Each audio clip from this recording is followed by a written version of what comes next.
సంవత్సరం డిసెంబర్ 1వ తేదీ కార్తీక బహుళ అమావాస్యతోటి కార్తీక మాసం ముగిసిపోతుంది. కాబట్టి ఈ రోజున దైవారాధనలో మరింతసేపు గడపడానికి ప్రయత్నించాలి. ఈ రోజున ఉపవాస దీక్షను చేపట్టడం వలన మాసమంతా ఉపవాసాన్ని ఆచరించిన ఫలితం వస్తుంది. ఈ రోజున తెల్లవారుజామునే కార్తీక స్నానం చేసి ఇంట్లో తులసి కోట వద్ద దీపాన్ని వెలిగించాలి. తరువాత శివాలయానికి కానీ విష్ణాలయానికి కానీ వెళ్ళి ఆవునేతితోటి దీపాలను వెలిగించాలి.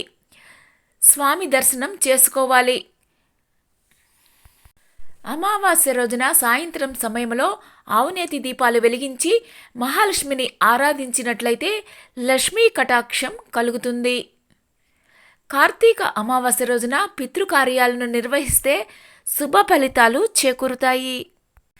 కార్తీక మాసంలో బిల్వ దళాలతోటి పరమశివుడిని, తులసితోటి శ్రీ మహావిష్ణువుని, కుంకుమ పూజతోటి అమ్మవారిని సేవించటం వలన విశేషమైన ఫలితాలు కలుగుతాయి. అలాగే ఈ మాసంలో వచ్చే అమావాస్య రోజున పితృకార్యాలను నిర్వహించే వారికి వంశాభివృద్ధి కలుగుతుంది.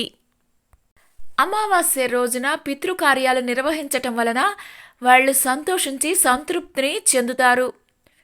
పితృదేవతల ఆశీస్సులను కోరుకునే వాళ్ళు ఈ రోజున పూజలు, తర్పణాలు తప్పనిసరిగా ఇవ్వాలి. దీని వలన మంచి ఫలితాలు లభిస్తాయి.